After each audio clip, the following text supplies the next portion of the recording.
Do you ever feel like the years are just flying by and you're not accomplishing everything that you set out to do? Well, what if I told you that you're not alone in this, first of all, but second, that we can make 2025 the best year yet? Hey guys, what's up? My name is Aubrey. If you're new here, if you're not, welcome back. Thanks for joining. I am super excited for this video because it's my first sit down. We're in a new space that I've created in my house and I love it. So if you guys are interested in this topic, please stay tuned and let's get right into it. So step one, we're going to reflect on the past year. So let's think back to 2024 and think about what went well and what didn't go as planned. When we think about this can help us better plan for what we can change and do differently in the new year. And it also helps you think about what lessons we can take into the new year. It's nice to reflect on all the good things that you did accomplish in the past year, but also some things that you may not have been able to accomplish that you would love to do better in the next year. For me personally, last year I had a lot of personal growth goals. If you don't know, I'm a night shift nurse in the ER and I'm super blessed to have the job that I do, but I feel like night shift has not been nice to me and I'm a morning person, so it's been hard for me to adjust. And last year was really just me trying to adjust into the night shift life and figure out how to balance everything. So with that, I learned that procrastination was my biggest obstacle of the year. So in 2025, I want to tackle procrastination and figure out how I can really balance my work life and my personal life, because that is super important. If you don't fill your cup, you're not going to be able to fill others. And unfortunately, I learned this last year and I feel like I was not able to care for my patients and my family and friends as much as I wanted to, and even myself.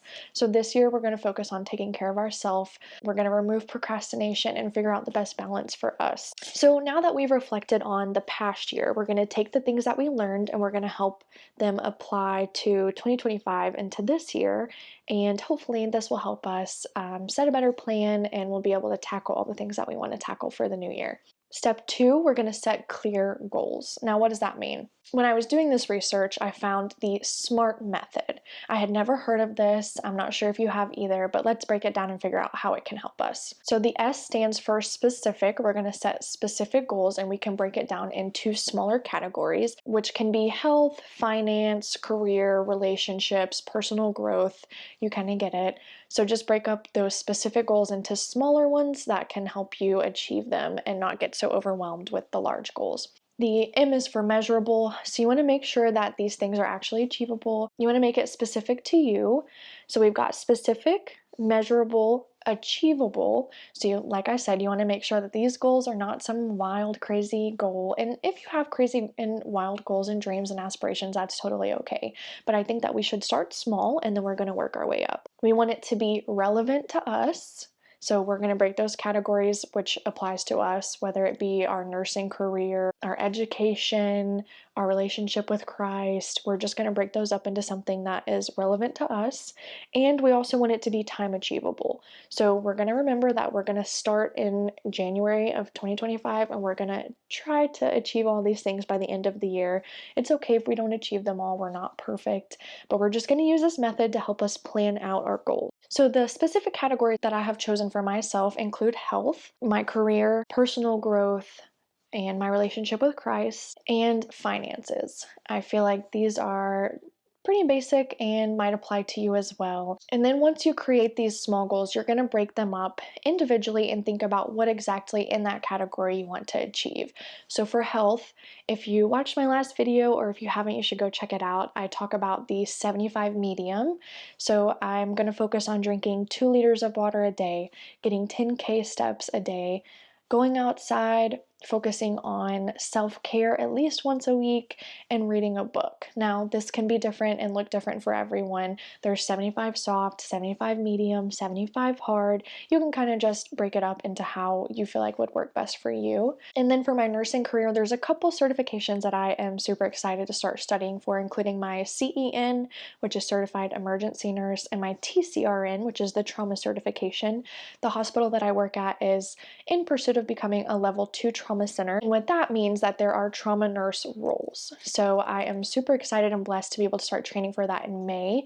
And that means that I need to start studying for these certifications as well. I feel like every year financial stability is super important to me and something that I'm working on as I still have student debt.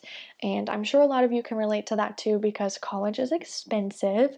So I am setting goals to save up a certain amount to pay off a certain amount of my debt and just feel more financially stable at the end of the year. I feel like my most favorite category to talk about and think about is my personal growth. I really want to focus on my relationship with Christ. I know I mentioned reading a book once a day. I finished the audiobook Green Lights by Matthew McConaughey. I kind of talked about this in my last video. And so now that I've finished that, I just thought it would be a great idea that I'm going to replace a self-growth book with the Bible. So I want to focus on reading the Bible at least 10 to 15 minutes every single day and getting that word in and growing my relationship with Christ. And I also want to focus on taking care of me. Like I said, self-care, maybe once a week, whether it's doing a face mask while drinking some wine and watching a movie, or coloring, or playing my Switch, playing soccer, or taking Drax for a walk. It looks different for everyone. I'm really excited to focus on my personal growth. I feel like there's always so much room for improvement and just kind of holding yourself accountable. I am going to hold myself accountable to all the procrastination that I've done. So with the night shift, I feel like it's just so hard for me to adjust because you come home from work at 7 a.m., you sleep till about 4 p.m., you wake up, you eat, and it's time to go back to work. For me, I'm really just going to focus on not procrastinating. I feel like on my days off, I didn't have any energy to do my laundry or clean the house or even just focus on taking care of me. And like I said previously, that makes it hard to take care of others. So I'm just super excited to hold myself accountable and focus on some of these goals. So I find that breaking these into categories makes it easier to kind of visualize how you want to break down these goals. So number 3, we're going to create systems for success. And what does that look like and what does that mean? So having these systems can increase our motivation for long-term success.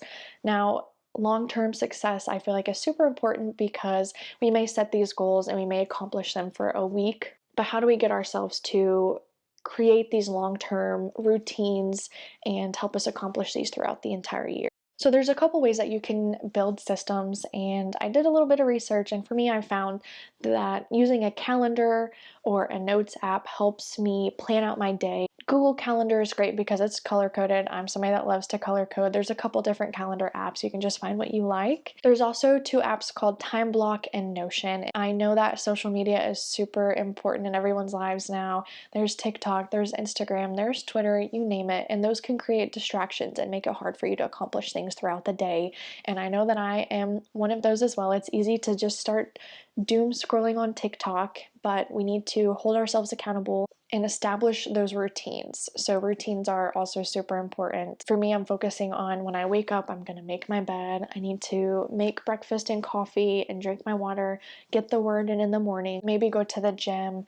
Depends on if I have work or if I'm off, but I just want to create those routines so that even in a couple months, maybe these routines are just like second nature and you don't even think about it. Now, number 4, we're going to prioritize self-care and balance. I kind of spoke about this a little bit, but it's super important to focus on you and create that balance between your career, your work, and your personal life. So having that balance makes it easy for you to accomplish both of those. Now, I know we've all felt burnt out in our life, whether it be with our relationships with our friends or our boyfriend or significant other, or even with work. For me personally, I have felt burnt out in nursing, and I think that's totally normal. I'm sure in other fields that's normal as well. So if you feel burnt out, there are a couple things that you can do to help tackle this and prevent this from happening. So how can we avoid this burnout? I think sleep is super important, nutrition and exercise, and creating that schedule. Now, for me, like I said, balance has been super hard for me to tackle. So especially as a night shift nurse, a night shift worker, it's kind of hard when you flop your sleep from nights to days. So it's just about creating those routines and those schedules to help you acclimate and feel less overwhelmed with all of these things. Number 5, we're going to overcome procrastination and distractions. So that can be using the time blocking app. This can be deleting a couple social media accounts. Now, I've done this before. I've deleted TikTok, I've deleted Instagram, and kind of taken some breaks, and it's actually really nice. So if you just feel overwhelmed or discouraged by seeing other people on social media, just remember that you are not alone. Everything that you see on social media is also not real. So yeah, it's just kind of nice to detach yourself from that sometimes and just have a little breather. Now, let's break down procrastination. There are a couple causes, and some of these resonated with me. So let's break down what can cause procrastination. A fear of failure. I think that's a super big one. We all want to be perfect. We all want to look up and aspire to be like these social media influencers we see. Perfectionism, we are not perfect, nobody is perfect. It can be overwhelming also. A lack of motivation, so you definitely need to find motivation in yourself. If you don't feel motivated to do this, it's not going to work. So just be sure that you're really thinking about what is going to motivate you and what your goals and aspirations are for the next year. Poor time management, which is why using the calendars can be super helpful. Wanting to have that instant gratification. This is going to take time. It takes time to build all these healthy habits. You need to build a routine, and it's not going to happen just like that. So just remember that this isn't going to be an instant fix and that it's going to take some discipline and determination. And lastly is lack of accountability. That's kind of like what I said previously. So we need to hold ourselves accountable, be disciplined, and really try to focus on these if you truly want to make 2025 the best year yet. Now, how can we overcome this procrastination? So we can break it down into smaller goals, just kind of like in step 2. We're going to break them down into different categories, and then through there, we can make smaller goals in each category. Breaking these tasks down into smaller steps can make them more achievable and less overwhelming. This is one of my favorite lines that I wrote in my book. So we're going to focus on progress, not perfection. And procrastination often stems from psychological roots. So realizing and identifying what those are for you can help you tackle and overcome these. Now, in doing this research, I also found the Pomodoro method. I actually used this in college for studying. So you're going to set a timer for 25 minutes. You're going to do whatever task it is that you want to do, whether it's studying or doing the dishes or putting away your laundry. And after that 25-minute timer is up, you're going to set a timer for 5 minutes. I know that doesn't sound long, but you're going to take a break for 5 minutes. You can scroll on TikTok, you can close your eyes, you can read a book, you can watch TV. But once that 5 minutes is up, you need to hold yourself responsible and accountable and get back, and you're going to reset the timer for 25 minutes again, and you're just going to repeat the cycle until you've accomplished what it is you want to do. Last step is celebrate progress, not perfection. It's super important to track your small wins.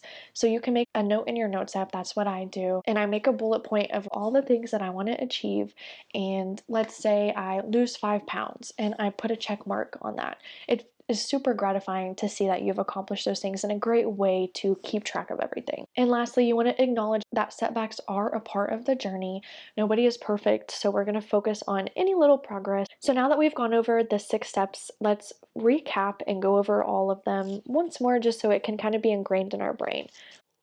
So step 1, we're going to reflect on the last year. So let's think about 2024, what went well and what didn't. So what can we take into this year? Step 2, we're going to set our clear goals, break them up into those categories that work for you.